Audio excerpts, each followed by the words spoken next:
Okairi Nasai Minasan. Today we're gonna talk about Kamen Rider Geats 4S and the Black Force. I fully enjoy this movie. It is wonderful. It is really enjoyable, and I felt like partly the reason why I enjoy it so much is because it has been quite a few while before we get any Kamen Rider Geats content, and finally getting to watch this movie just really felt like a nostalgia punch to me, and I just fully enjoy it. I chew back, I enjoy it. I don't think too much about the movie, but a few things that I do really like is how I think the camera work, the director definitely did a really amazing work on how they is actually able to juggle between the 4 different airs and 4 different war that we actually get to see. We actually get the Wild West with Buffa and the Strength S, and then we got the Sengoku period with Nago and the Brand S, and next we got the Showa era with Tycoon and the Kokoro S, okay, the Heart of S, and lastly we got the kind of like a deserted island war where we got Sae, Tsumuri, and lastly we got the Lucky S itself. So these are the 4 different S we actually get to see in the series, and I really love how they play a different character, how they recorded it, how they actually play with the camera angle. And one thing that I really love about this movie is most of the henshin that we saw in the movie itself is actually being blocked. They use kind of like the Yamato to block the camera, and then they actually henshin when the Yamato is blocking the camera. I think that is really amazing camera work.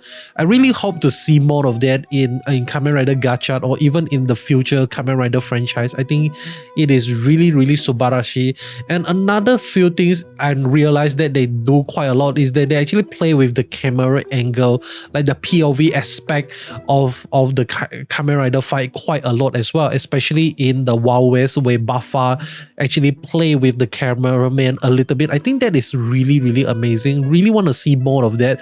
But moving forward, let me talk about the plot. Okay, I felt like the plot is definitely really fun because it immediately the movie started out by we actually get to see Jin introducing to us like, hey, right now you are part of the audience. And I felt like the reason why he do that, and if you follow on in the movie itself, you would actually know that they are trying to make this movie into kind of like an interactive movie, and it almost they really want you to feel like, hey, you as audience, you are actually giving power to S itself. Because if not mistaken, when you are if you actually go to Japan and you watch this in the cinema itself, they are actually gonna give you the Geats ID call. So when we actually get to see Jin holding the ID call and like wishing it together, he is expecting us, all of us in the cinema, also do the same thing. So the idea here is to make you feel like, hey, you are part of the movie, you are influencing how the movie is gonna go and all those stuff, and it is really fun. If you are an audience, you are there, you are definitely gonna be able to really get invested to the movie itself. And I think they did a really fantastic job in doing by trying this a little bit of kind of like the interactive play with the character itself. So I really love it. I really enjoy it. And the plot itself, I think Mera and Melo is a really fun villain. They are not taking themselves too seriously, but the threat is real because the way like Mera has been portrayed in this series, in this movie, it doesn't seem like he's all that serious and all those stuff, but the way he thinks and the way he on the thing he want to achieve, like he's the god slayer, he wants to kill the gods, he want to do it in record time, and he figure out the best way to do it is to just separate the gods, you know, like separate them into strength, the brain, and the luckiness, and lastly the leftover he can just throw aside. So that is his weakness, okay, like that is his problem, that he doesn't get the heart of S. And I think even if he get the heart of S, like he is not gonna be able to fully tame the power of S itself. At first I thought that maybe the final S could actually be the S with the power of creation itself, because you know, like the power, the brains, and the luck doesn't really show us that they are capable of using the power of creation. So I thought the last S is actually the power of creation, and in doing so, like we actually get to see S creating the Geats wonders because of his power of creation. And I think he did. I think the Geats wonders actually came because of the people wishes. Everyone is putting their faith on Geats, like saying like, Geats, you are the one that can save this, you are the one that can win this and all those stuff. Everyone wish is upon Geats, and he actually responded to the wish, and therefore creating the rice buckle where he can actually use the gacha kami card, something like that. So really fun stuff we actually get to see here. A few things that I felt like, if I really want to nitpick, one thing that I can nitpick is definitely regarding Bujin's sword itself. I felt like Bujin's sword, the portrayal of Bujin's sword in the movie itself is a little bit lackluster. In the series itself, Bujin's sword is damn, like the way they portray Bujin's sword is really crazy, really OP.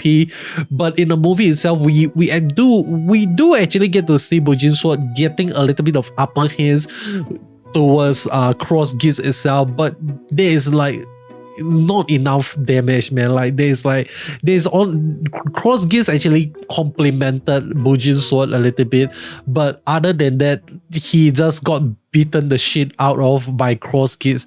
I think if they really want to show how menacing Cross Geats actually is, I feel like they can do a way better job. But then again, this is a 1 hour movie, so they couldn't actually take a lot of time to really properly establish certain things. The way if you watch the movie, you don't feel like anything is draggy and all. It is very good pacing.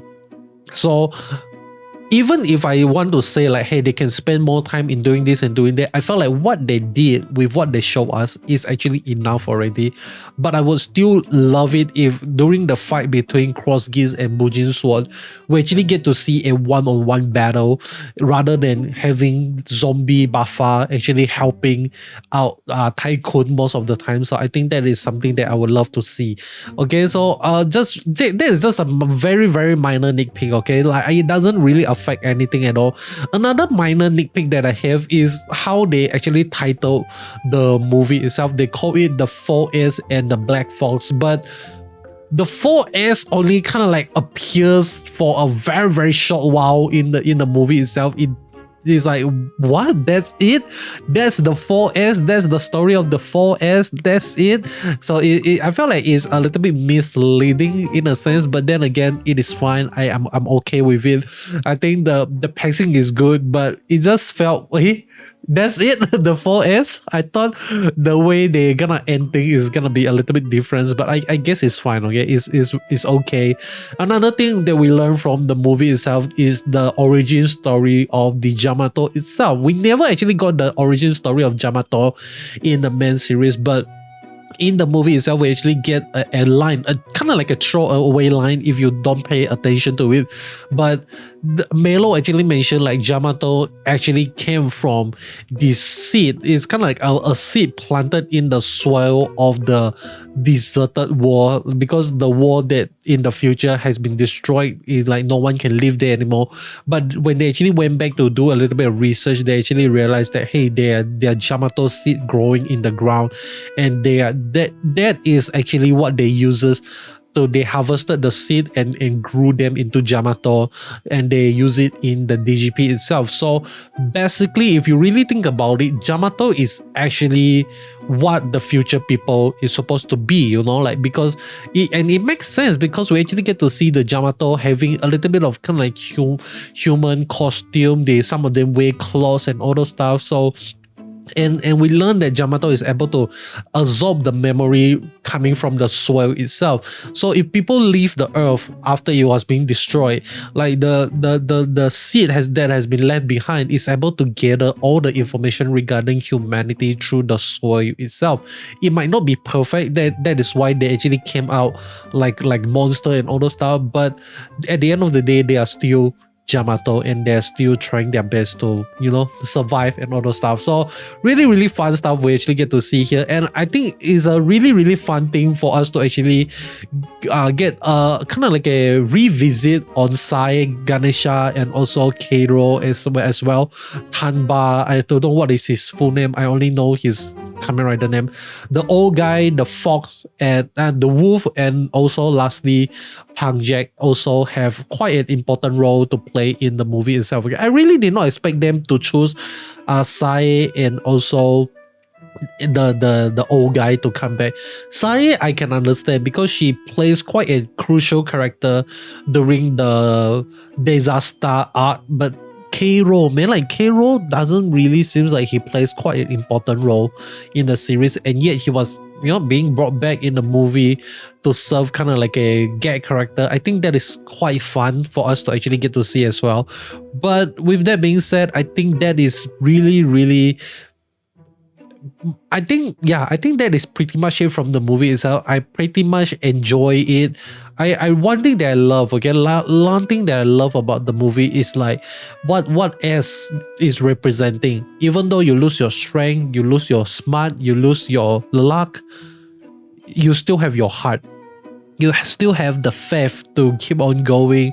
You still have the kokoro to keep fighting. I think that is really, really amazing, because if you loses your strength, you can get them back. If you loses your smart, you can get them back. If you loses your luck, oh well, try better. I don't know. And I think that is just really, really fun for us to see, to get to see S being the hero that he is. It's not because that he got the power to do so, but because he actually chose to do so. And I think this is definitely something that it really, really surprised me from S itself. Like, I think a lot of people, they think about a superhero, they think about Peter Parker when they think about, because they think about great power comes with great responsibility.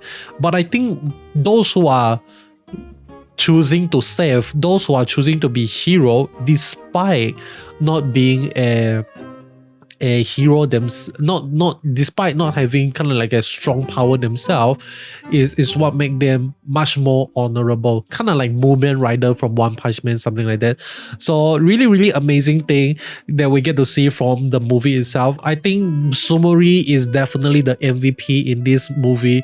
We get to see her being very cute, being very kawaii.